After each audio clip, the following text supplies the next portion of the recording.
Buongiorno a tutti, bentornati su una nuova live di questo canale dedicata alla grande copertura che si sta facendo di questa grandissima saga, quale è quella di The Last of Us.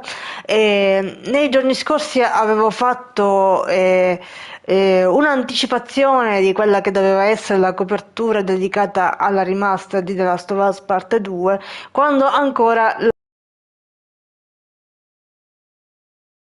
e quindi ho fatto un inizio della storia principale per quanto riguarda la versione PS4 di The Last of Us parte 2, ma al giorno di oggi finalmente è arrivata la nostra remaster, che è uscita ufficialmente il 19 gennaio. Oggi è il giorno dopo il giorno 2 dell'uscita di questa remaster e noi siamo qui puntualmente ad offrire la nostra copertura. Spero che la mia connessione sia all'altezza della situazione, perché questo gioco in particolare, cioè tutta la saga di The Last of Us è diciamo sopra ogni aspettativa che uno possa avere, ma in particolare la parte 2, e spero, mi aspetto ovviamente a maggior ragione la remaster per il PlayStation 5 della parte 2, è veramente una goduria sia per gli occhi a livello grafico, ma anche da giocare a livello tecnico. È davvero una cosa fenomenale. Eh, e in questo momento vedete in questa schermata che ci sono già disponibili ehm, ehm, praticamente i dietro le quinte e anche la modalità senza ritorno, dove però dice, ovviamente per ovvie ragioni, dice consigliato solo ai giocatori che hanno completato la storia principale. Allora, in questo momento io non so se da questa versione del gioco appena installata eh, mi dia la possibilità di accedere alla modalità roguelike e alla modalità dietro le quinte senza aver ultimato una prima volta una partita completa alla storia principale, ma penso di sì, perché altrimenti non direbbe consigliato. E quindi io intanto partirei con la visione del dietro le quinte, poi procederemo con la modalità roguelike che la proveremo, e via via nei prossimi giorni comunque completeremo anche la storia principale, perché è una goduria di gioco, e quindi io aspettavo questo momento. Non ci ho più giocato anche forzatamente per mesi, perché volevo giocarci poi a questa versione, alla storia principale. Quindi nei prossimi giorni ci giocheremo anche alla storia principale dall'inizio alla fine. E poi nel frattempo il 26 gennaio sopraggiungerà anche la release di un altro gioco che attendo, che è appunto Tekken 8, che per me è tradizione giocare a tutti i Tekken, anche se sul canale non ne ho mai streamato nessuno, se non per piccole porzioni di gioco per quanto riguarda Tekken 7.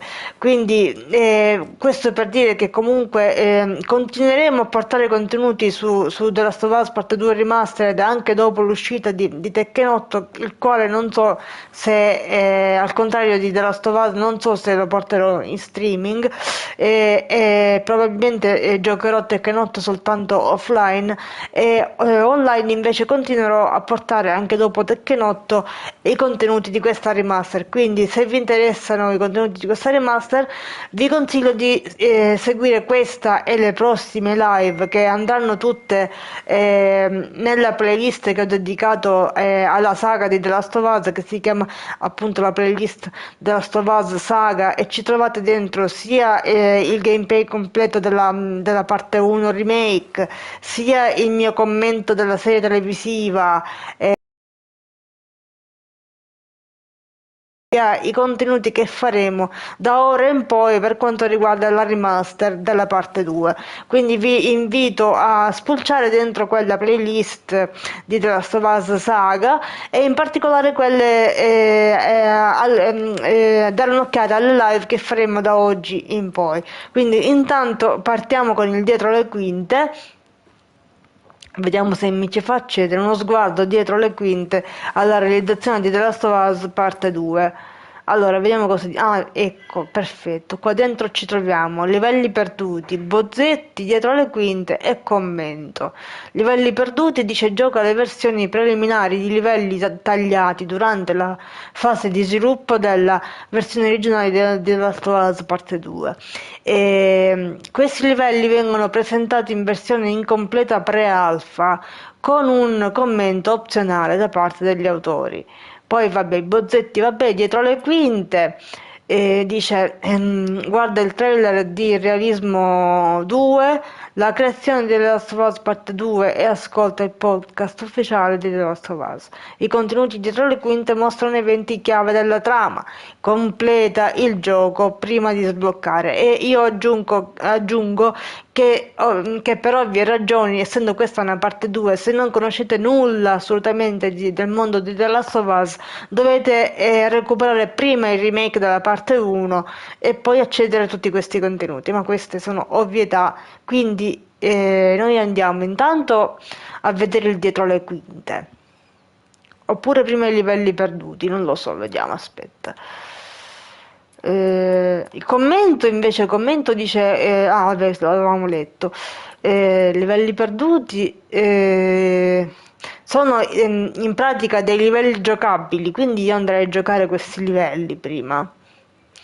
Magari saranno graficamente, diciamo, non all'ultimo grido, perché se sono pre-alfa probabilmente non si sono sprecati tantissimo per farli ai loro livelli standard, però insomma sono molto curiosa di giocarli, quindi ci andiamo. Livelli perduti, gioca le versioni preliminari di alcuni livelli tagliati durante la fase di sviluppo della versione originale. Questi livelli vengono presentati in versione incompleta pre-alpha, vabbè, abbiamo letto, contengono anticipazioni sulla trama, ti consigliamo di, vabbè, abbiamo capito, ok.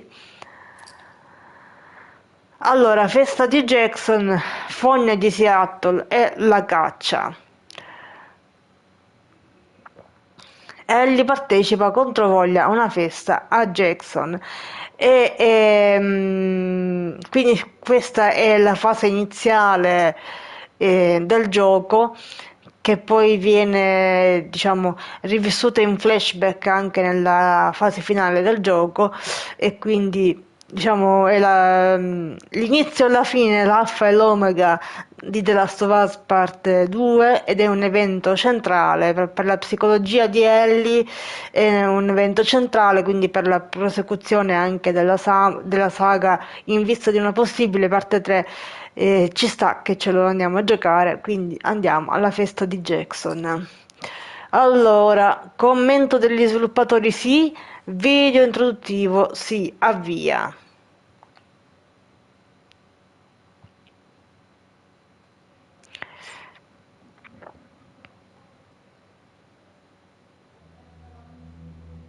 You're about to play an unfinished level from The Last of Us Part 2.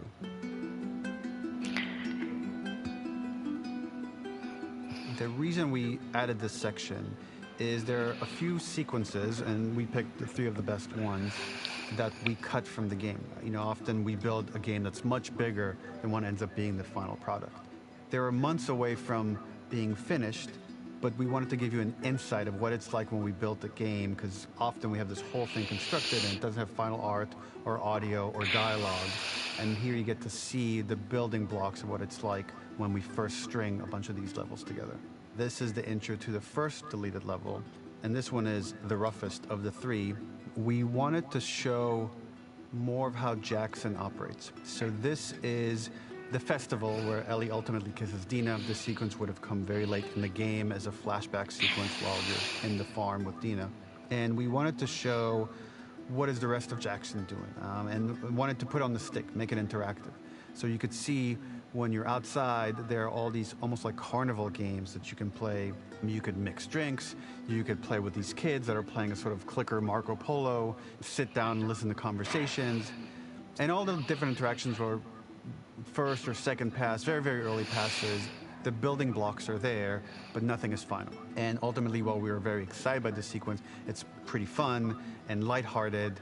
It just slowed things too much as we're barreling towards the end of the story at this point. So again, reminder, rough, Missing audio, missing animation, missing gameplay tweaks, missing dialogue, but pretty representative of what it would have been. So enjoy.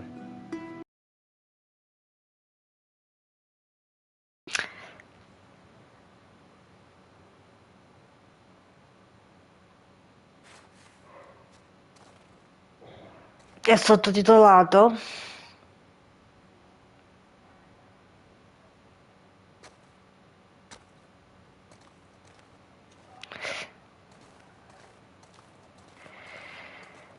Originally, this level was going to transition us to farm. We would go all the way through to the dance, where Ellie and Dina share their first kiss. Then we would play through farm, and when Ellie plays the guitar at night, she would remember the Seth incident. So, the opening for this was a little tricky. We needed it to match at least a little what you might expect emotionally coming from prior beats, because we were already purposefully disorienting you in time and space. Remember, you just came from this huge fight. To jump straight into it would have been a little too jarring. After some back and forth, we rooted it in Ellie's nerves, calling back to her hands shaking in the theater. But this time, for a much more innocuous reason we'll find out later. She's nervous because she has a crush on Dina, who is the only reason why she's here at the dance. Ok, quindi ci hanno detto, come sapevamo, che Ellie in questo momento è molto nervosa perché ha una cotta per Dina e Dina è il solo motivo per cui lei ha partecipato a questa festa, e questo ci fa capire molto di come si trova comunque in generale Ellie a Jackson, che non sembra trovarsi bene a Something we really Jackson. wanted to do was highlight the way their lives had turned upside down since she went down this path. We had this idea of recontextualizing all of our usual gameplay mechanics that were designed for really violent ends. The workbench, door bashes, throwable weapons, and even the infected, which is my personal favorite. Peppered throughout the level are moments of levity or shared history, all the while seeing how happy and mundane they all were before a huge revenge odyssey.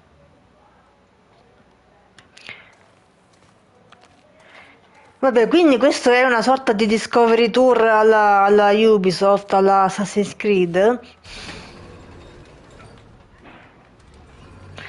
Non è che si giochi qua dentro, è che devi andare in giro per gli ambienti e ascoltare cosa hanno da dire gli sviluppatori. Molto carina come cosa, eh?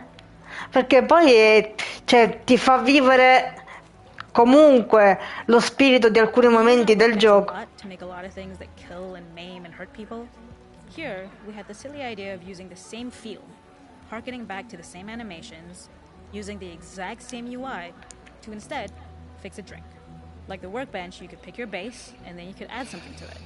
And at the time, we had some different reactions from Ellie based on how strong you chose to make the drink. Something we wanted to prototype though, before it got cut, was picking up some ingredients around to add, like a lime or maybe a bottle of someone's favorite whiskey or salt, like you were earning upgrades. We also toyed with having Ellie carry around the drink you made and occasionally sip it, psyching herself up to go talk to Dina inside because she's nervous. It got too noodly though, because she would need to keep placing it somewhere before she did anything, so it would have ended up more trouble than it was worth.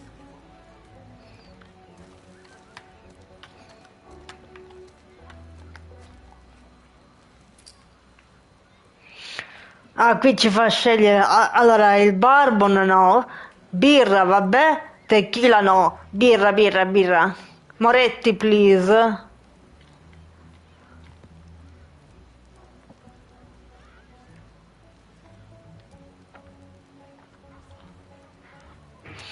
Ok.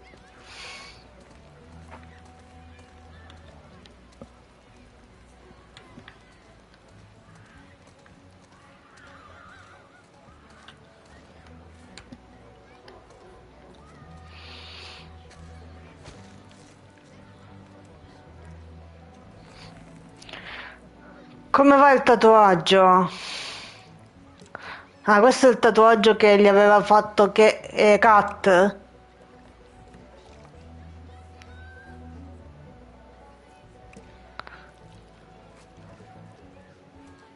Che gli sta facendo? Ho capito, gli ha messo un po' d'acqua sul tatuaggio, sulla ferita del tatuaggio.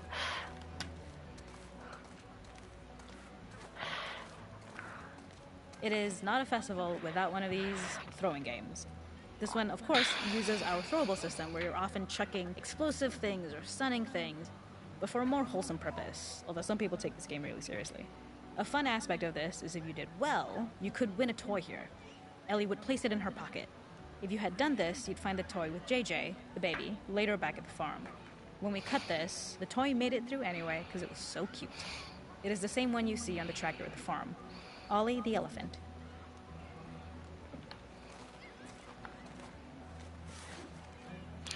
Tieni premuta, possiamo fare questo giochino qua. Boom! Questo è un tipico gioco da fiera americana.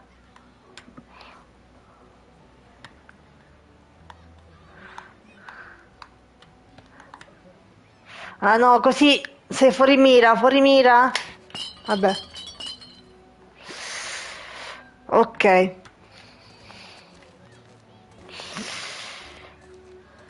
Questa era di nuovo quella del tatuaggio. This is one of my favorite sections because I think that it achieves both the slice of life aspect of Jackson while also being a stark reminder of how dark the world that they live in really is. To attract attention and curiosity, one of the kids was supposed to make this adorable, messed up little clicker impression, and the others would giggle. We tried a version where if you got close enough, the kid might try and follow you a little before turning back. Since clickers are blind and move by echolocation, for this game of messed up tag, Ellie must close her eyes and listen for when the children give themselves away. The thought was that these kids are in relative safety. They still grow up with the dangers of clickers and runners, and all those lessons would embed themselves in the games that they play. When the where the snowball fight is, as a tutorial. However, being in the headspace of a clicker doesn't really teach you how to deal with them. Eventually, it evolved, and they instead made the snowball fight, which was, I think, way more effective. For me, it's character illuminating that not only does Ellie know this game, she plays along. There's a familiarity with the kids that's really nice to see, especially because it's such a difference from the Ellie we see later, who has a sort of hollow normalcy that she's trying to get with JJ, but kind of fails.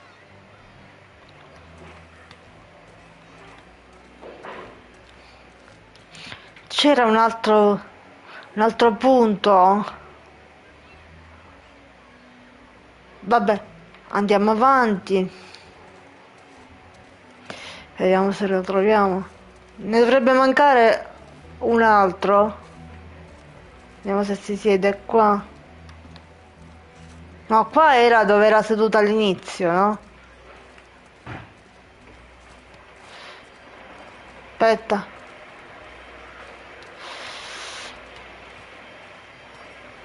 Sicuramente manca questo, vediamo. Aia. Ah, non lo so se solo so fare questo. Ho sbagliato. Tieni. Pazzesco, vabbè. Vediamo cosa non abbiamo fatto. Andiamo a vedere se entra qua dentro. Non credo, o forse sì. Questa è Maria.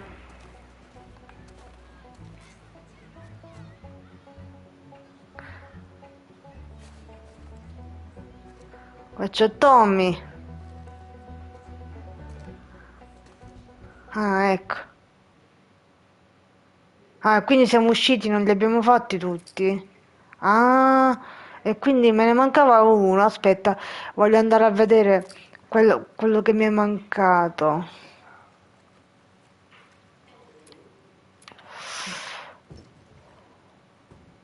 Vabbè, saltiamo il video introduttivo stavolta.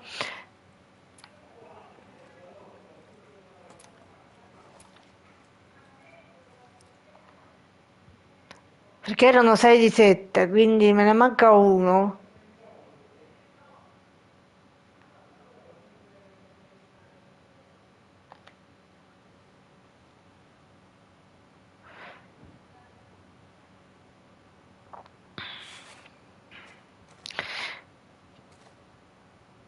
Quindi questo è nel momento in cui lei deve ancora raggiungere il luogo della festa e dice cazzo avevo in testa. Questo fa capire, come spiegava in questa nota di qua, il suo nervosismo, la sua insicurezza nei confronti dell'agente di Jackson, se non cioè, fatta eccezione per Dina.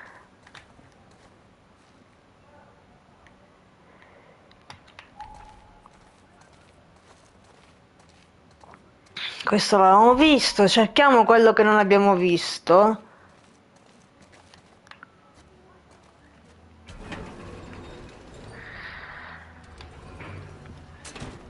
O dobbiamo rifarli tutti perché il conteggio non ce lo dà. Vabbè, però anche se il conteggio non ce lo dà, ci ricordiamo quelli che di sicuro abbiamo visto. Questo l'abbiamo visto. Forse noi abbiamo fatto questo, ma non questo, può The essere? makeup artist is pretty simple. It's one of those little in-game scenes we peppered in to make it feel like Ellie had roots in the town. Hallie, our writer, mentioned that in her mind, an ex-girlfriend of Ellie's tattooed her arm to cover up her scar. So we figured this might be the only time you get to see that. We wanted to hint at it and allude to it and make it feel like there had been so much more that had been happening and so much more that Ellie threw away. It is not a festival without one of these throwing games. This one, of course, uses our throwable system where you're often chucking explosive things or stunning things, but for a more wholesome purpose, although some people take this game really seriously. A fun aspect of this is if you did well, you could win a toy here. Ellie would place it in her pocket. If you had done this, you'd find the toy with JJ, the baby, later back at the farm. When we cut this, the toy made it through anyway because it was so cute. It is the same one you see on the tractor at the farm. Ollie the elephant. Dobbiamo cercare il numero 7.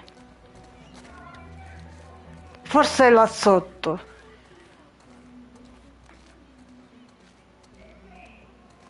Che questo credo di non averlo fatto. There's a hidden spot at the back 7.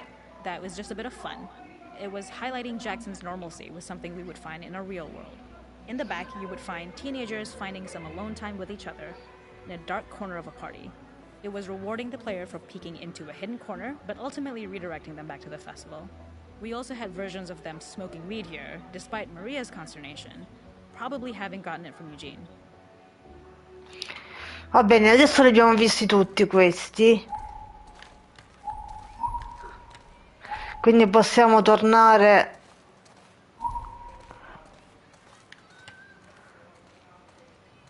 Arriviamo là sotto un attimo per vedere, vabbè, credo che li abbiamo visti tutti, ma potrebbe essercene scappato qualcuno perché non ho tenuto benissimo il conto, però penso che siano tutti.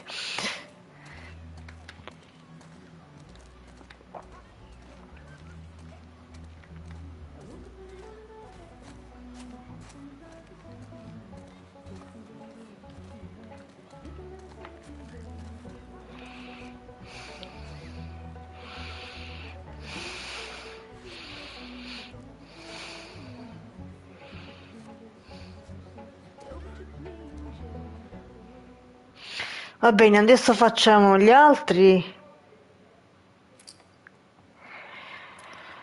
Fogne di Seattle.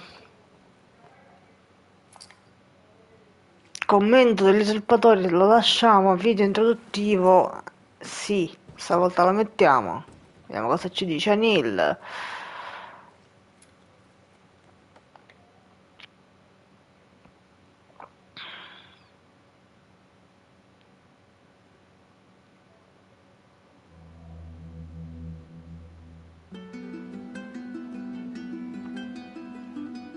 In this second deleted level, which is an extended sequence of the sewers in Seattle, this comes on the heels of where Ellie goes into a building and she survives an attack by stalkers and gets thrown out of a window and gets swept away by the current. And then we cut this section that used to be there in the final game. Now you will get to play it. So this was a way to get a bit more interesting puzzles, interesting traversal, figure out how Ellie can navigate the sewers with the fighting current. ultimately, with a lot of these levels and these sequences, the reason why we cut them more for pacing purposes. But here it is for you in this very kind of raw form that part of it will feel finished, parts of it will feel like assets are missing as far as audio, animation won't be final, but it's a glimpse into what a game looks like when it's months away from finishing. Enjoy.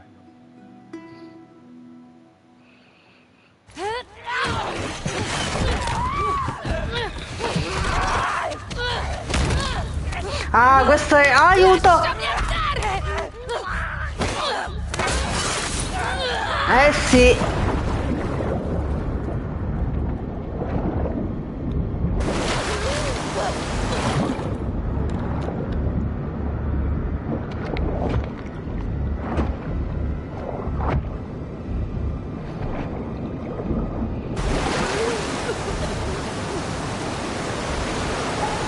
Ah! Ah! Aiuto, aiuto!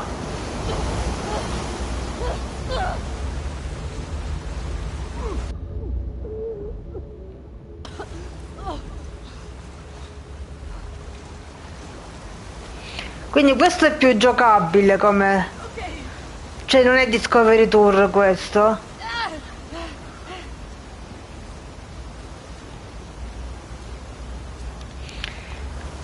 Ah, sì, sì, sì. Aspetta, aspetta, Ellie! Ah! Mamma mia.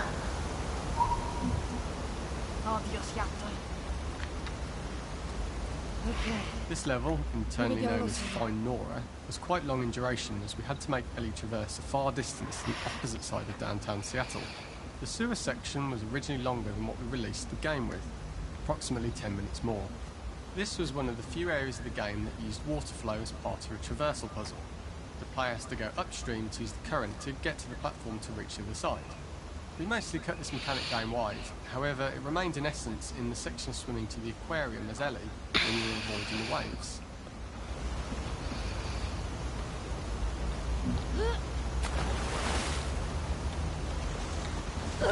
Ah! Aiuto! Devo arrivare a prendere quello che sicuramente era il numero 1 che mi è scappato perché non riesco a sconfiggere la corrente. Ma come faccio a trovarli tutti e 16 qua? Vai sott'acqua, ci vai sott'acqua, no?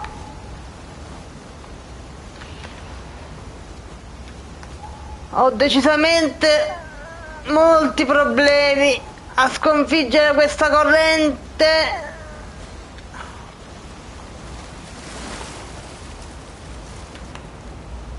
Ah, mamma mia.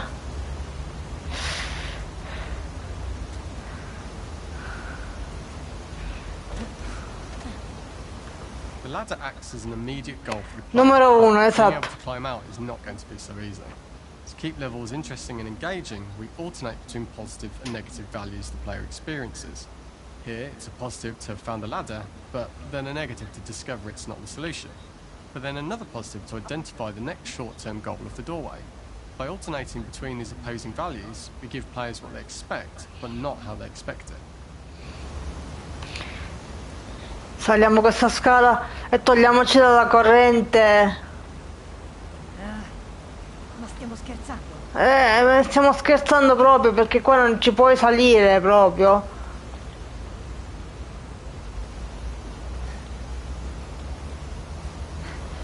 E quindi dove li trovo gli altri? Dove li trovo? Da quel lato deve esserci un'altra uscita da quel lato a sto punto. Questo mi ricorda Uncharted 4.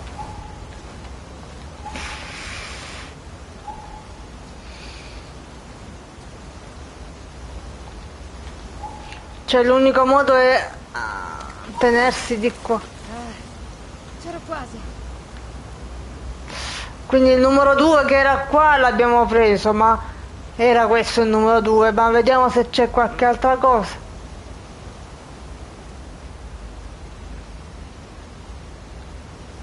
Cosa facciamo? Dove ce ne andiamo a sbattere la testa? Vabbè, mi sta indicando quello lì, grazie.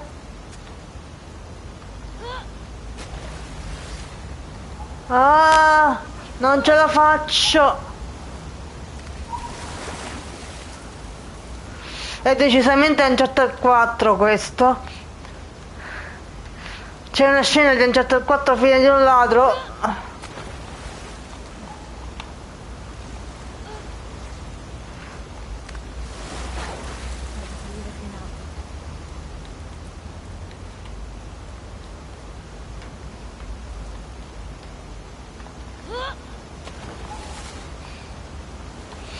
Non ce la faccio. Non ce la faccio. Non ce la faccio. Volevo fare la vallata toscana, non gliela fo e mi è venuto non ce la faccio. Vabbè.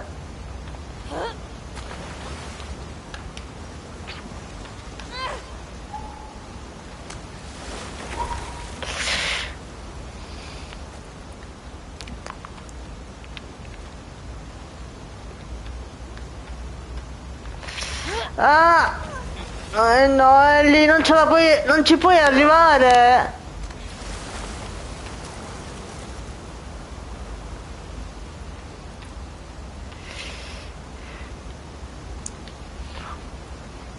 Un po' di rincorsina. Non basta la rincorsa. Ah, si sta ammazzando, povera Ellie. Risale il corso del salta in acqua per raggiungere... Vabbè, ci ha dato la spiegazione di quello che stiamo facendo. Non ce la fa.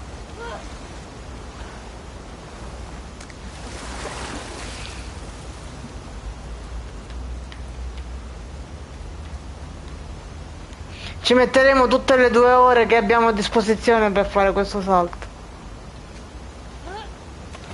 Niente, non ce la faccio. Questo purtroppo lo devo per ora saltare perché se no perdiamo troppo tempo inutilmente.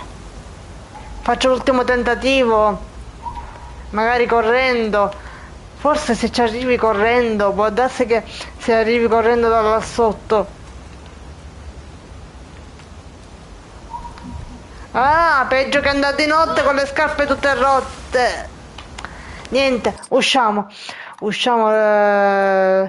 Torna al menu principale, giusto? Torna al menu principale. Questa purtroppo la dobbiamo saltare. Sì.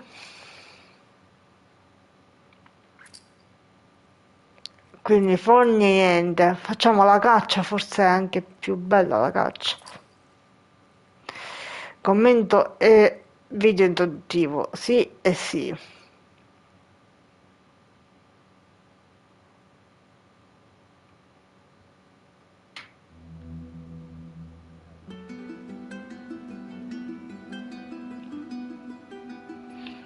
For this third and final deleted level, what we call the boar hunt sequence, this was a sequence pretty late in the game. It was right after the whole Seattle Abby sequence where Abby spares Ellie. And then we wanted to come back into Ellie's story, but keep it a bit mysterious of how much time has passed, where is Ellie now? So we're coming in on Ellie and she's following a trail of blood. And we wanted to mirror in a way the deer hunt sequence from the first game, but this time do it with a boar. And there's something with Ellie that now she can't let go of this violence. She's pursuing it even against this innocent animal. This was another opportunity to show how the violence that Ellie has experienced, the violence that she witnessed being afflicted onto Joel, is still sticking with her. And she's still experiencing these PTSD moments. This was a sequence that was pretty far along and was cut pretty late in production. Parts of it are still really rough, but the gameplay, the building blocks were all there. I think you'll have fun to see, like, again, a rough, unfinished sequence that you can play. You can see all the way to the end, and including a cinematic that we end up cutting. and the remnants of the sequence ended up being mentioned in Ellie's journal. So this part of the story that we developed still made its way into the game as kind of optional stuff that you could read about, but here you get to experience it. So as a reminder, this is pretty rough, months away from being finished, but you get to see it now.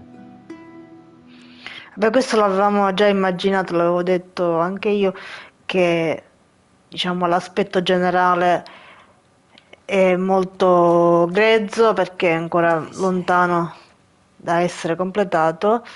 So the boar hunt was one of the hardest levels for me to work on. It was a huge challenge with the systems that we had, and we kept trying, but it never felt. The Jackson Festival, which also got cut, but before Farm. Once the festival got cut, it became the prologue to Farm. The intended experience is that we jump forward in time after the fight with Abby in the theater. We don't know where Dina is. We likely assume she's dead because she was just bleeding out. Ellie is alone. Her hair is short. So maybe this is the future or the present. And she's hunting. Hunting who? Abby still? E questo è il nocciolo della questione di The Last of Us parte 2, che dobbiamo capire se i sentimenti di Ellie sono più votati alla rabbia o più votati all'amore. Però diciamo questo momento del gioco è effettivamente molto duro da giocare perché è una fase di Ellie diciamo poco condivisibile per certi versi, anche se dal punto di vista psicologico lo capiamo. L'ho perso.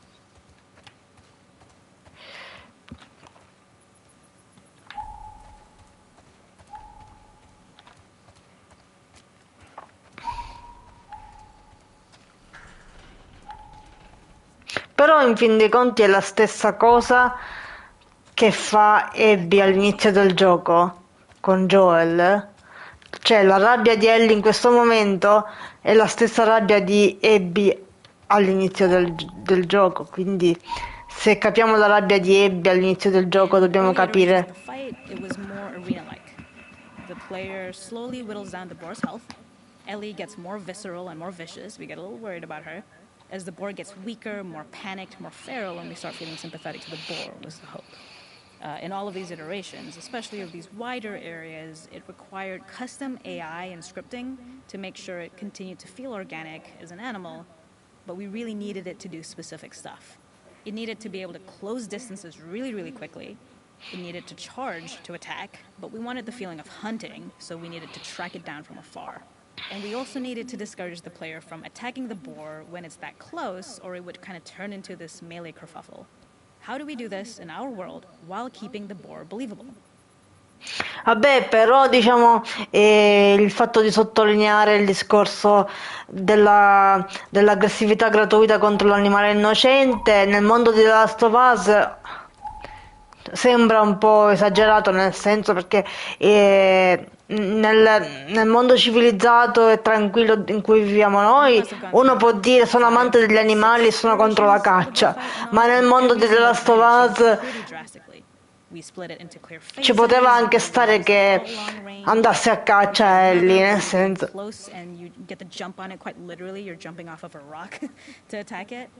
And then finally, we tried a bunch where you almost sort of go around a bunch of trailers and try and wrestle it. We uncovered after some time that taking down a boar over several phases felt very laborious and a little dramatic. It was comically long. It felt too boss-like, a little too gamey. We decided to cut the first few phases, and we opted for a cold open after the boar had already been hurt off-screen. So that allowed us to focus on feeling like we're closing in on prey and to introduce the boar when it was at its most dangerous. Already hurt, already feral, much too close for comfort. And so the thinking was it would bring us more into Ellie's mindset. Is this really hunting for food, or is she hunting for some other reason? Questa è la domanda che ci vogliono suggerire, ma io direi che la risposta è un po' e un po', perché forse si sta sfogando un po' sugli animali, però è anche vero che deve pur mangiare, quindi nel senso hanno anche un bambino piccolo da mantenere, possono sembrare scuse nell'ottica in cui si capisce che comunque egli è turbata, però ci possono stare entrambe le cose nella realtà del mondo distrutto di The Last of Us. The gas station was built to highlight the bore's destructiveness. Since it's cramped, the bore feels larger. We also feel trapped with it, though perhaps it's trapped with us. When it charges, it gets to us quickly, so we must be on our toes. This made it more aligned with Ellie's sort of hunting for trouble mindset. Listening became more important, as well as moving around slowly so it didn't hear you. Could you spot it before it saw or heard you? And could you get a shot off quickly enough so you could dodge out of the way? Or is the shot worth the cost after? It feels like a gamble. By the end of the fight, everything would likely be in shambles, the boar would burst through the back, and Ellie would follow it and finally enact revenge. Va bene, va, abbiamo capito il succo del discorso, cerchiamo l'ultima, forse qua, da qua esce, non lo so, vediamo. Ok. Non vedo niente. Oh, ah, ecco l'animale!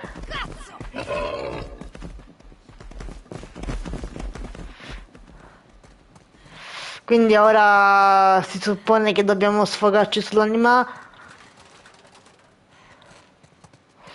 ma noi in realtà dobbiamo cercare l'ultimo punto.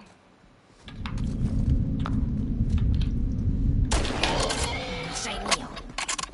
Vabbè.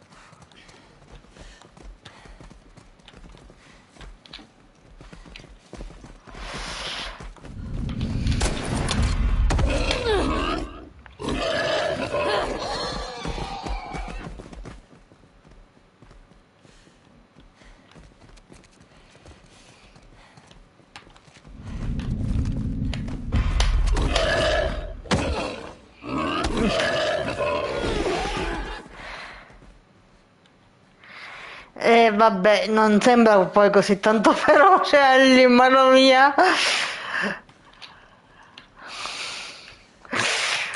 Mi dispiace se l'intento degli sviluppatori in questa sezione era sottolineare la ferocia di Ellie, perché resteranno delusi.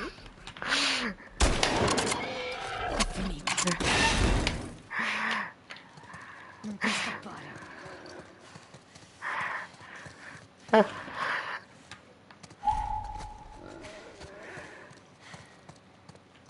Ecco l'ultimo punto. The boar kill was supposed to be anything but glorious. With the boar whimpering at the back of the gas station after Ellie's relentless hunt. After this, hearing the drone that we kind of come to associate with Ellie's trauma, we would hard cut to the stream where she's washing her hands and holding rabbits that she hunted, about to return to Dina. And there would be no mention of the boar. Ok, quindi vediamo se possiamo svignarcela prima di uccidere l'animale. Perché nell'altra diciamo sequenza c'era l'uscita. Forse se te ne vai così.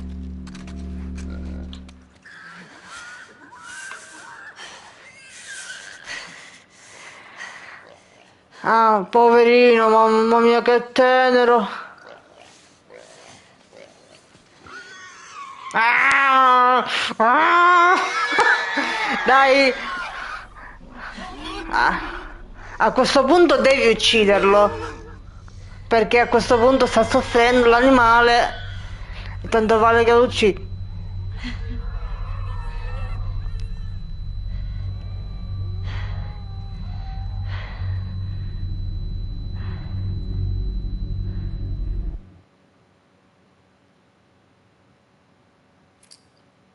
E finisce così. Quindi in realtà lei non lo uccide poi violentemente perché viene sopraffatta dal ricordo di Joel.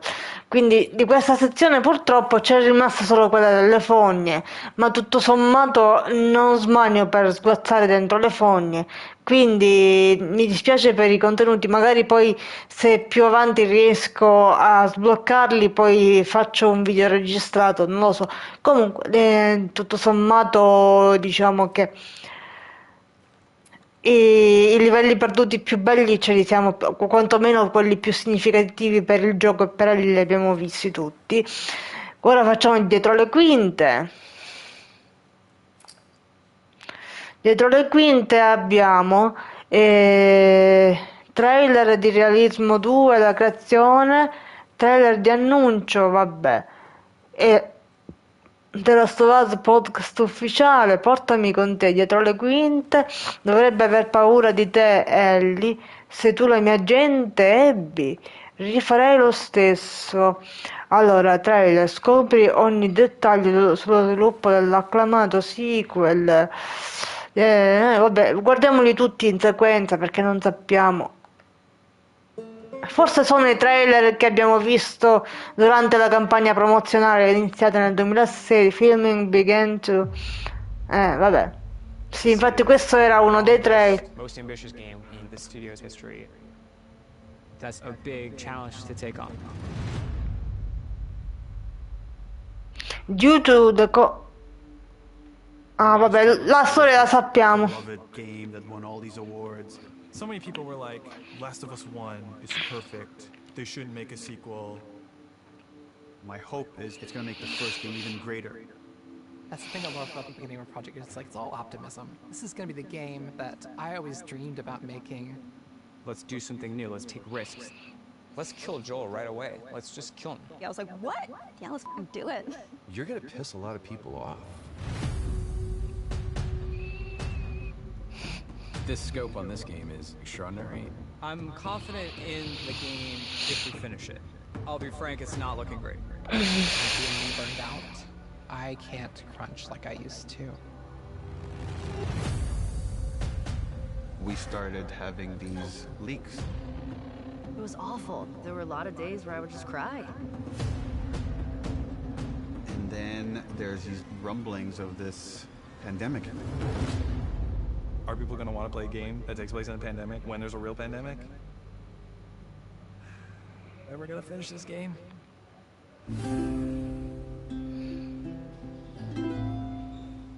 It's a marathon, it's not a sprint. Keep the faith. When we come together, when we do this thing that people outside the studio talk about, like this Naughty Dog magic, this is what it looks like.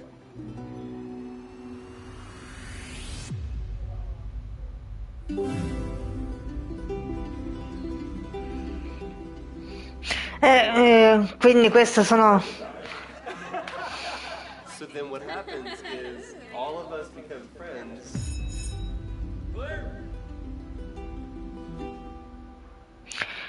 Quindi in questo contenuto ci sono state delle parole anche, diciamo, riferite a cose brutte, non soltanto per la pandemia, ma hanno parlato del crunch, di come li abbia feriti il discorso che uscissero i leak, insomma, cose che non abbiamo piacere comunque che siano successe, ma quindi aspetta, se vado qua c'erano altri contenuti, aspetta, dietro le quinte,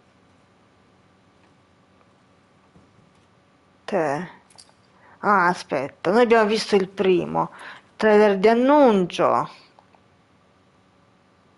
Vabbè, questi sono i trailer, praticamente proprio letteralmente la campagna promozionale che abbiamo già vissuto in presa diretta quando è avvenuto. Il trailer, se non ricordo male, è stato presentato ai Game Awards, o comunque a dicembre, era un dicembre mi pare.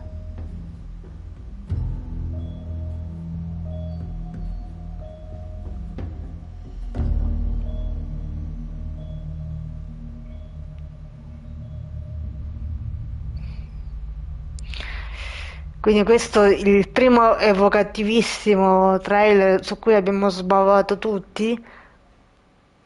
Ecco, sì, era questo il primissimo, quando poi tutti abbiamo speculato su quest'ultima scena, che non riuscivamo a spiegarci, perché allora vedevamo solo questa mano insanguinata, capivamo che era di Ellie, E poi spuntava Joel e non si capiva se Joel era vivo o morto e tutti a dire Joel è morto, Infatti poi era così, ma mi ricordo che per tutto il tempo io speravo che Joel non morisse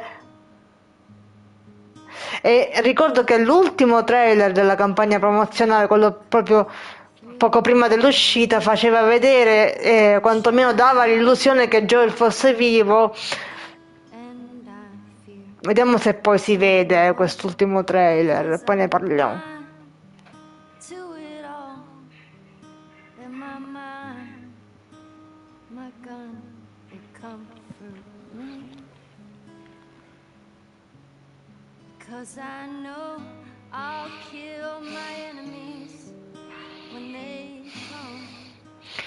Ucciderò i miei nemici quando arriveranno.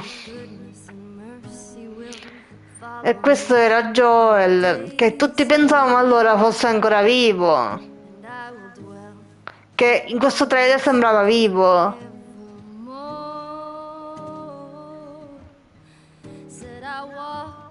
Ha la pistola in mano.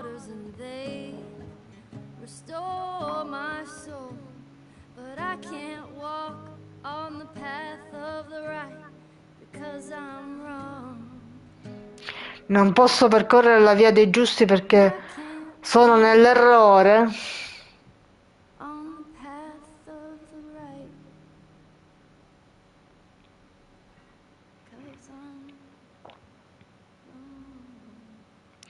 Vabbè, questo è discutibile, se ne può discutere, lì se ne può discutere. Che tu non possa camminare tra i giusti se ne può discutere. You really gonna go through with this?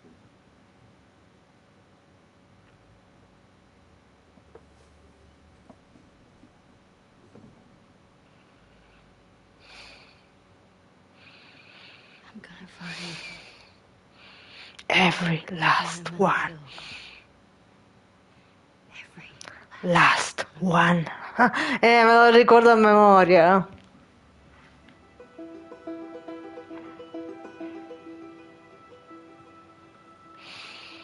Eh sì, dai.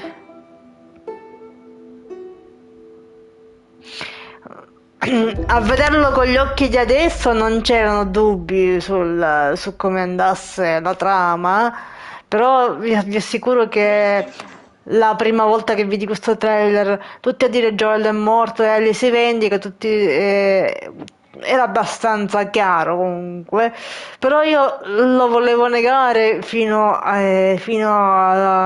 ogni evidenza, poi è uscito il gioco, non l'ho potuto più negare fin dalle prime battute. Però diciamo che il gioco non ha deluso, il gioco anche molto cruento ne vale assolutamente la pena.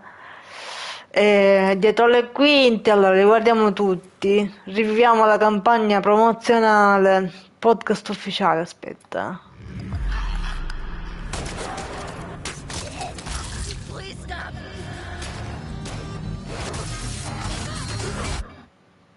Recording. Okay, I think we're good. First of all, I'm going to start by asking you questions. Oh crap. Okay. Have you finished the game? Have you played it yet? Are you done with it? Did you complete it? Are you? Wait, have you played it? I hope you play it till the end and let us know. You've played the whole game. I finished it last night at like 2 a.m. Oh, you did? So I probably should have left that. I clocked a little under 30, I think, when all was said and told. Yeah. And what are your thoughts? I mean, this is just where it just sounds like a fanboy. It's incredible. But overall, you like it. That's an understatement, my friend. Okay, it was incredible. Absolutely. I can't believe it was a PlayStation 4 game. Like, I don't know what you all did. Every moment I was like, well, this is a beautiful game. And then I get to a new set piece in a new area and I'd be like, this is a beautiful game. Like, I couldn't... The amount of times I played around in photo mode, too, before realizing I should let a professional do it.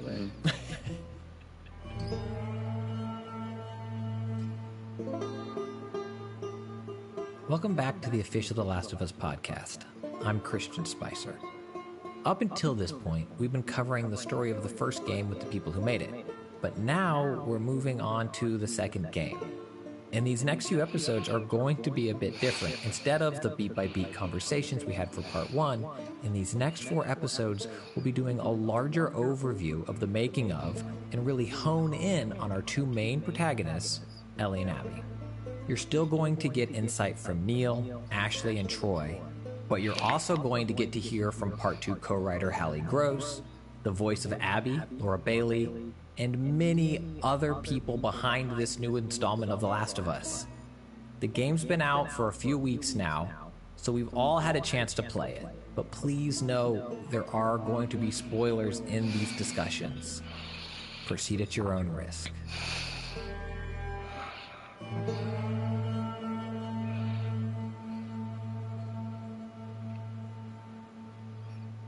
When did you know that you were going to make a part 2? Yeah, there's Bella there wasn't, like, domanda. this one moment necessarily. Like, as we're making the first game, where we haven't even finished the first game, you start like really understanding these characters and who they are and what makes them tick, and you can't help but think about their lives outside of that story, whether it's before or after. And like in my mind, Joel's arc was pretty much done. I didn't know where else to take that character, but with Ellie, it felt, at least at the time, like it's going to be ripe for all these other stories. And then we finished production. We already had like an outline for Left Behind.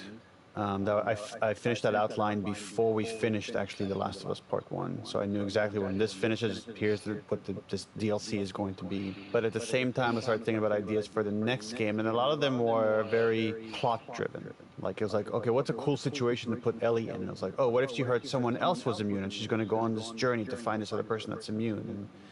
And none of them, like, it felt like interesting, again, from a plot standpoint, interesting twists and turns, and you could do a lot of fan service. Joel's going to chase her, and now they're going to be teamed up together, and the lie's going to come into play because of what she's after. But it felt like it was missing the thing that I think was successful in the first game, which is this emotional heart, this like very simple universal concept of love. Can we make you feel the unconditional love a parent feels for their child? And I was like, without that, I felt like it could be an exciting story, but it won't capture that emotional resonance that the first game had. And then kind of left it for a while, and then came back to it with this concept of hate, of this, again, this very universal feeling that all people experience, which is just deep hate, where you're willing, in your mind, you're willing to commit horrible acts of violence against another human being. Like, I lived in a civilized society, you know, I considered myself to be a pretty easygoing guy, and my mind was easily able to go there from people I don't even know. Now, what would happen if something like that happened to someone I love? How far would my mind kind of go down this downward spiral? And is there coming back from that? And all these interesting philosophical questions started bubbling up, and it felt like, again, this universal emotional truth. And I was like, this is it. This is that core I've been searching for and haven't been able to find. And once I had that, everything fell into place. And I mean, like, within like a couple weeks, I had the rough outline that is pretty close to what the final game ended up being. So by the time I was talking to Ashley Johnson and telling her the story of Left Behind, we met up in a restaurant. And I was like, okay, we got that story. And she was like asking all these questions. She was really intrigued by it. And then I was like, okay, I have this other story for you. Like, it's really rough. And I walked her through that story. And like by the end, she's like crying, and people are looking at us all weird in this restaurant. But it felt like throws her water on your face and walks out. Yeah. That was the first validation that there was, like, seeing her reaction. That was a validation that there was something there to keep developing. There was a part of me that was thinking going in, maybe call me cynical as well, just like, I'm sure this will be great, but you know, like it can't live up to it. There's no way. And then as the chapters, or you know, the moments clicked away, it's stunning. And the best way I can compare it, and I don't mean this to sound just full of hyperbole, but it's kind of like, I have 2 kids. I love them both completely. I don't have a favorite. Like, they both bring something new to the table. And I think for me, the magic of the story of part two is that it brings something new to the table. It's not the expected sequel. It's not safe. It's challenging. I found myself not liking what was happening. I found myself questioning why these characters are in these situations and what I would do if I were them. And I found myself needing to put the controller down and walk away, only 2 moments later be like, okay, I gotta, I gotta get back to this. I gotta see. And I think what struck for me was that it is through this generation now that this is the world they know. This violence, this perpetual fear. The old world never existed for them. While in part one, with Joel as the main protagonist, I kept seeing the world through what was lost. And now there's this whole group of young adults who never knew that, and seeing their world and their life was very powerful for me. What's up with all these posters? It's a bunch of comics. Wait, what was happening here? A gathering for people who were really into this stuff. Like you, basically. We were born in the wrong time, man. First of all, thank you. Those are very nice thoughts. Your analogy to having 2 kids is great. I wish I had that at the beginning of production to describe it to the team. I don't know if there was ever a conscious decision, actually, to say, okay, now we're just going to view the world through people that have never experienced our world. It just kind of happened. The reason also we went with like late teens, early 20s, it's like people in that age feel invincible. And they feel righteous, and they feel like they understand how the world works. And it's a maturation plot, like Ellie and Abby and all these people evolve through these horrible acts.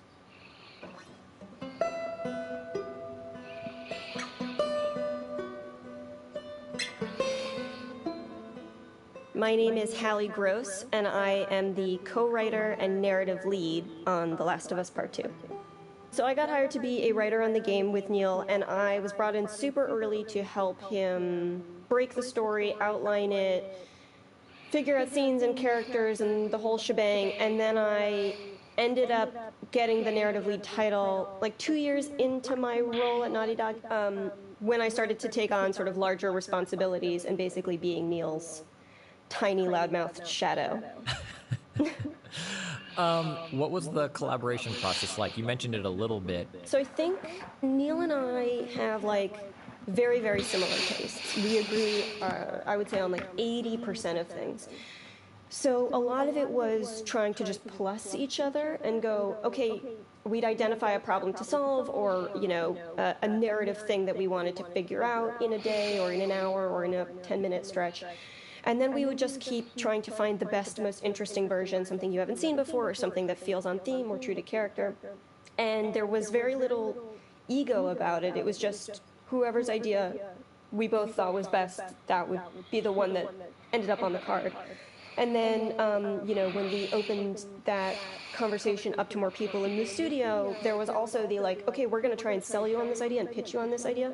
But a lot of great ideas came from designers and artists, and it was very much about like opening the circle up progressively, bringing in cooler ideas, better ideas, ideas that worked more with the fact that we were making a game, not a movie or a TV show, you know, mechanics that wanted to get involved, scenes or settings that wanted to get explored, and building it holistically. So mostly, yeah, I think Neil and I started out relatively polite with each other, but by the end, you know, it's just us yelling at each other that the other one is stupid, but still going, okay, but that was a good idea. Fine, fine, fine. So what was that transition then like from traditional screenplay writing to game writing, and kind of what was that like for you? Well, there's a couple different facets to get into, but I'd say just on the writing front, initially it was very, very similar. I have come up in rooms and breaking stuff collaboratively. So when I walked in, Neil had these big tentpole kind of ideas of the story, some of which have radically changed. And so my job was that connective tissue and helping him sort of find the vision that he wanted. So I just carted stuff up on a board. We started pitching ideas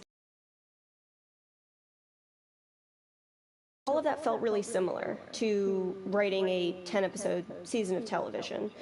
It started to get different when, when we broke it out, we didn't think about gameplay versus cinematic beats or narrative beats.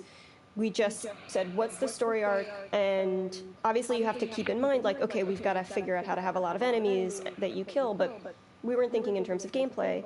So then once he and I had shapes that we felt were like close, we would bring in some designers. My name is Kurt Marganow. I'm a co-game director on Last of Us Part 2. My name is Anthony Newman, and I am the co-game director on The Last of Us Part 2.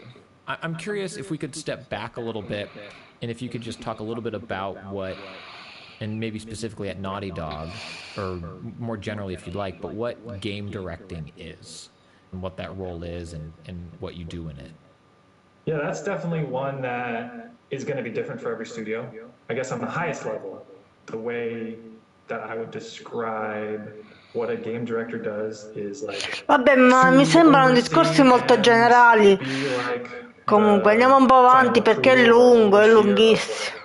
The gameplay of the game, and I guess specifically really helping Come si mette avanti? how the narrative is integrated into gameplay. Like, I found my job at the end of the game, or for most of the game really, to just be, to exist for people to ask questions to. What was the biggest challenge that you faced in directing on Last of Us 2, aside trying to work with Anthony, which I hear is just, really... I mean, that was a challenge, like finding those roles, having two people share that role, which is a first for Naughty Dog. Working with Kurt was really interesting, and Kurt kind of, I call Kurt the godfather of script, because so many of our methodologies or our best practices, what we teach new scripters to do, were things that he discovered via trial and error on Uncharted 2. And those kind of best practices have, lasted us these 10 some years. And it's, to me, I think one of the things that really makes Naughty Dog games stand out, and like how we're able to handle player interactions gracefully and stuff, and that like Naughty Dog attention to detail that everybody talks about, so much of that comes from the fact that we have this very flexible scripting language, and if someone sees something that they don't like or want to improve upon, we can make those kind of atomic improvements. So much of that lineage, I think, comes from Kurt's work on Uncharted 2, and we kind of have this kinship of that early history together. I don't know how many hours I was into it, but at least a couple before I saw the run to jump to prone animation, where instead of going to crouch first then prone.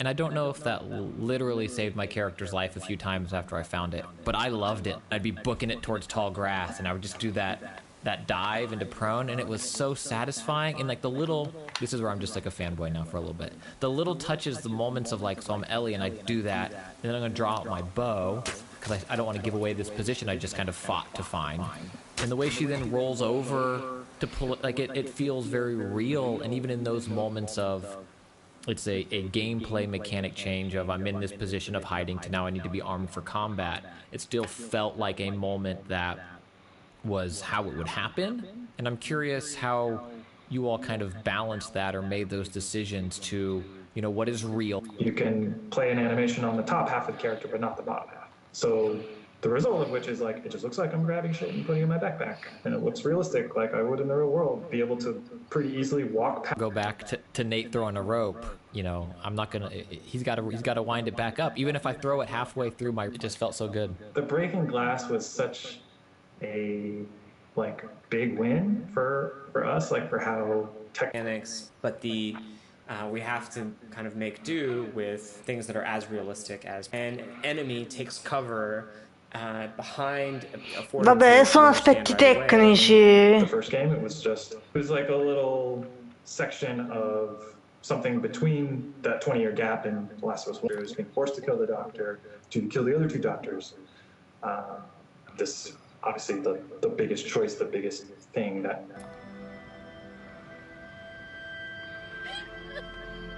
Neil pitched me what he had 4 years ago. He had And Then We Killed Joel right out the gate. And that actually was one of the things that really excited me about it. I was like, whoa, that's such a ballsy, brave turn. And then there's so much frontier to explore. there's no expectations at that point because, you know, everything, all your preconceived notions about the relationship between these two people is out the window. So to me, it was incredibly exciting, but also, yeah, it's a huge, vocal, supportive community. You want to, you know, make something that moves them, but I think Neil has always been really good, and the studio's always really been good about saying, like, we're not trying to replicate the first game.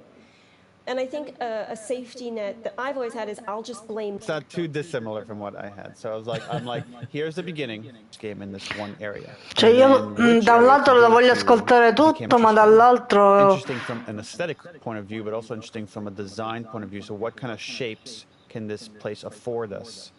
And again, Seattle's interesting term used by marketing people. And you could say, okay, the first game was successful, so let's deconstruct it into these beats or this template, and that'll be the roadmap of how we capture that success again. But to me, that is a recipe for disaster. Meaning it's like una ricetta per un disastro, la ricetta per un disastro. You will never replicate the freshness of that journey by just going on the same journey. You might get a beat that's like, oh, that's kind of like the giraffe beat, or like that, oh, that's kind of like the David beat, and I'm seeing the structure now. And so instead, it was like very early on we said we're not going to replicate the first game. Meaning, questo è giusto. Even the pacing of the first game, I think the first game has more of a cinematic movie pacing to it. Just the way it keeps ratcheting it up and keeps like getting more and more and more and more intense. With this game, I wanted to have more of like a good novel that you get lost in. That there's going to be moments of like rest where things don't have to keep ratcheting it up, because we're going to have those moments as well. And that's where I had the idea of like the farm sequence very early on. I was like, I wanted to just have, what is it like to just live in this world without combat? And how can we make you experience that on the stick?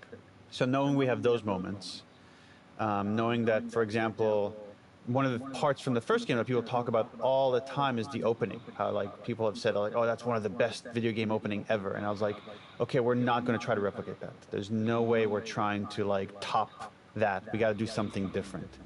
And it's very purposeful to have like the opening, you know, it's just è giusto che a horse with Joel, and it's calm, and it's just giving you a sense of the world, and it's Joel gifting Ellie this guitar, and we spend like a few minutes just him playing a song. Some folks call this thing here a guitar. She's yours. No. No. I don't know the first thing about this. I promised that I'd teach you how to play. You did. Cool, but it's not really doing anything for us for the characters, and we should really consider cutting it. No, 100%. I mean, it felt like I had these moments where I was just the character, and one of the notes I wrote down, because I couldn't talk to anybody about this, was I see the horse out front, and Tommy's horse. I ran with the character then, because I felt versus Owen compared to Manny, like they all are all people. So I'd love to kind of talk to you about your process for character design in a game where... On this project was Ashley Swedowski. She's the character lead at Naughty Dog on Last of Us 2. And she really had like this very clear vision right from the very beginning, working with John Sweeney, the art director, of like kind of how we wanted these characters to move through the story and to be influenced by the story. Everything from their costuming, like the colors of their costuming, the patterns that were on certain shirts, down to like how much blood they collect over the span of like the time spent in Seattle, for instance, with Ellie. Like we would go into super specific detail on like, she got this cut at this time to prevent it from being too distracting. We're going to heal it this much. And like I would do like individual to go into building a system like that is astronomical. Do you have a favorite moment and maybe a favorite moment in the game, and then also maybe a favorite moment you worked on seeing it realized in game? Yeah, so my favorite one I worked on is pretty easy. It's the museum with Joel. I love natural history, and so I like, that's that moment that I feel like fans of the first game, a soft moment, and I think we don't have very many of those in this game, but when they're there. I believe it's 2 discs if you get it physical. It's like 30 hours. It didn't feel like we were going to be able to hit the mark and get the quality that we wanted at different points in the project where it was like, oh my God, this is so overwhelming. Like They all like a few different types of hairs. Like I don't know if you noticed, but Dina in Festival's hair looks different than only just kind of like we're in the ramp down now from it being fully final. And we're in that stage of it where it's just like you kind of sit back and you're like, oh my god, we like how did And this is the world they know, and kind of the design of those characters to have them feel like different characters and not a palette swapped Ellie, for example, or something like that. Yeah, it hurts my guts a little bit with that because I feel like when you're playing through, it's like I think they'd be friends. Like I think in a different world, they would really like each other, or maybe be a little bit competitive with each other, or have. I could see them liking each other if the situation was different. Like they both have very similar values. Abby said to her dad, like, if it was me, I'd want you to sacrifice me, and that's very Ellie. Like they seem to be so similar. Obviously, Abby's a lot bigger than Ellie. There's like the physical. Beh, io non credo che Ellie e Abby sarebbero state amiche necessariamente, perché Abby è troppo militarizzata, mentre Ellie è molto più sbarazzina, diciamo così. But I think personality-wise, I felt like the writing team did a good job of showing that they're both like kind of went into these ups and downs of lightness and darkness throughout the.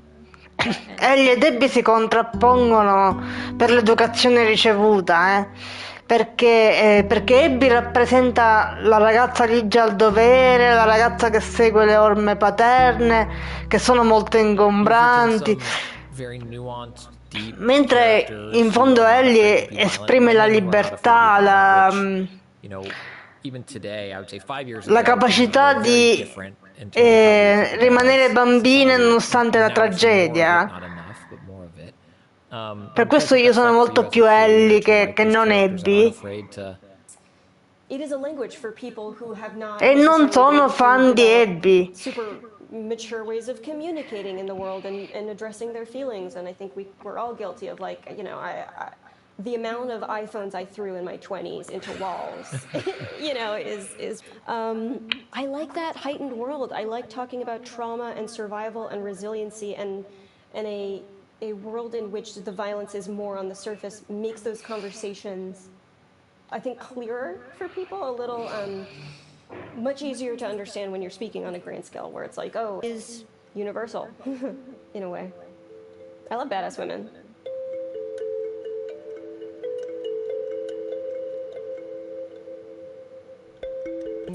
System, and we based it on motion matching, which is and being able to do that not just with humans, not just with Ellie, bigger than big.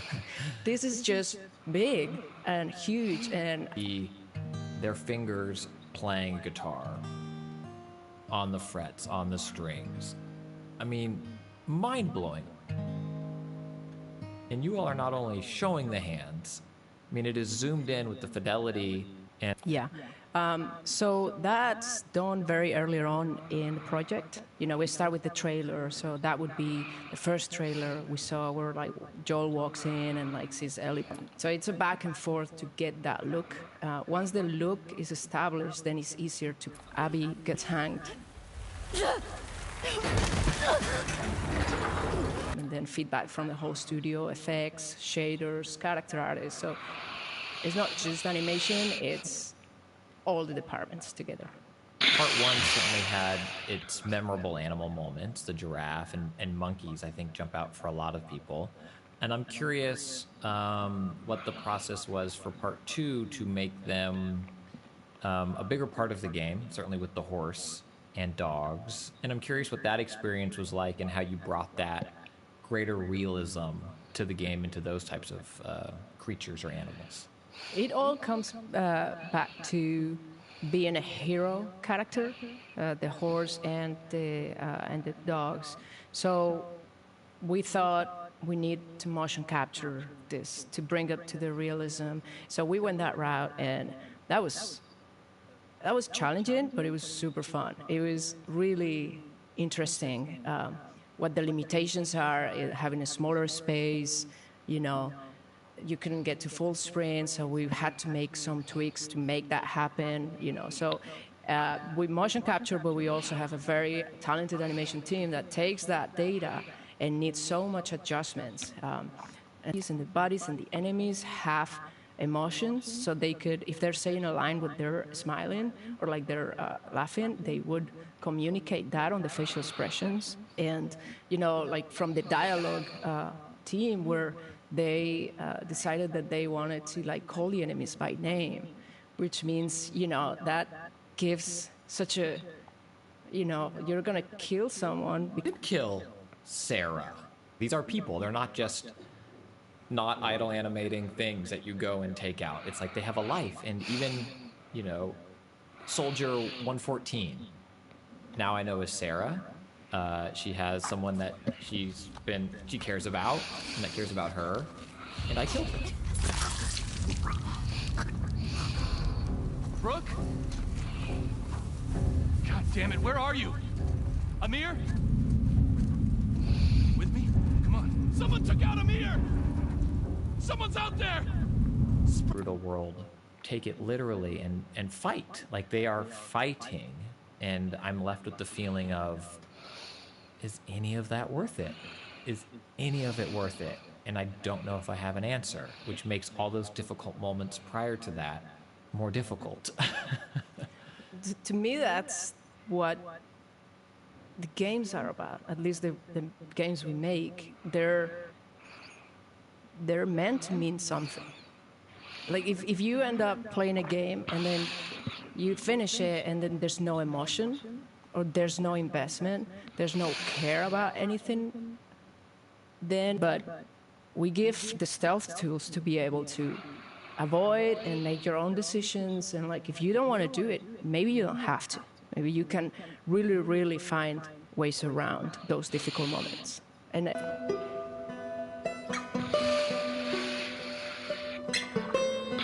thing that feels vulnerable. I don't know, what are you doing? So yeah, I think this is scary. I don't know if it's the scariest. I think everything I work on is super scary. There's a lot of me in this. There's a lot of me in Ellie, in Abby, in Dina, in Lev. Those are my main homies. And some of those things were sort of, you know, writing about trauma can be scary to write. You're putting it on the page, but you think about like 17-year-old me or the 17-year-old. How fucking lucky am I, right? Like, how lucky that I have this job and I get to work with all these talented people, and like I get to even do this podcast and talk to you in depth about what we're trying to achieve, and that people care about what we make. It's pretty incredible. And like, as disheartening and as some of these leaks have been, it's right, that negative feeling. For me, like, loving Ellie was not a job. That was like, it was easy. I'm just a girl, not a threat. I think they should be terrified of me. Hallie Gross, Anthony Newman, Kurt Margano, Almudena Soria, and Alexandria Neonaki. Our executive producers are Aaliyah Tavakolian and Keith Reynolds. Thanks so much for listening.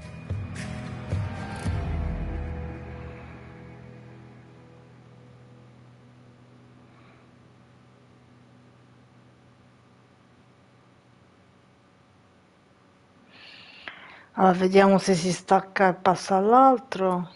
Ecco, esatto. Un po' lungo, ma interessante, comunque. Passiamo all'altro perché non so quanto tempo abbiamo ancora. Continueremo a oltranza fino all'ora di pranzo, fino a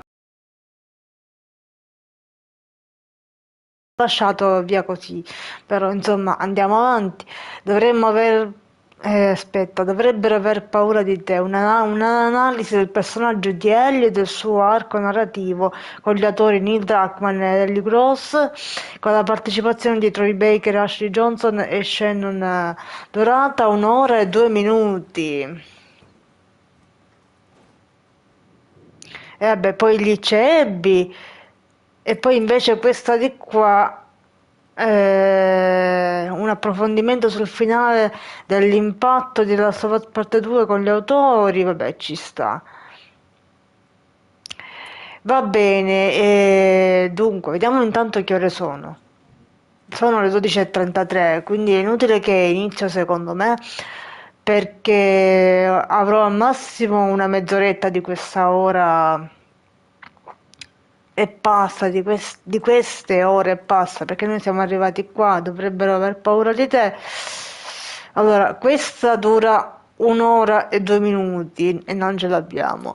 Questa dura, non c'è scritto, 49 minuti, non ce li abbiamo. E questa dura 50 minuti, sono lunghissimi.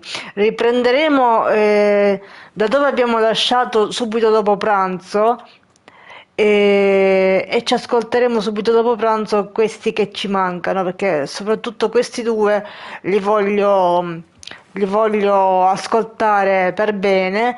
Poi magari questo, vabbè, l'impatto che ha avuto il finale, vabbè. Ma la descrizione delle due protagoniste dalle parole degli autori la voglio ascoltare per bene, soprattutto queste due parti qua. E quindi a questo punto vi do appuntamento direttamente a dopo pranzo, che sarà intorno all'una, l'una e mezza, alle 2, e quindi dopo pranzo ascolteremo almeno uno di questi due, quindi sicuramente almeno Ellie lo ascolteremo. Poi non so se avremo tempo anche per ascoltare nella stessa live anche Abby, ma comunque continueremo fino a quando non esauriremo questi discorsi. Poi dopo il dietro le quinte procederemo con il provare la modalità roguelike, anche se non garantisco che sia molto in grado, però non è detto, può darsi che magari ce la faccia.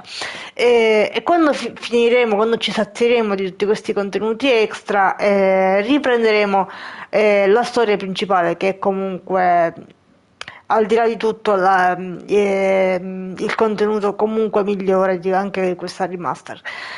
Quindi vi do appuntamento subito dopo pranzo con il contenuto su Ellie descritto dai suoi autori, e quindi non mancate, se ci tenete quanto ci tengo io, iscrivetevi al canale e lasciate mi piace. Per il momento è tutto, arrivederci al prossimo video.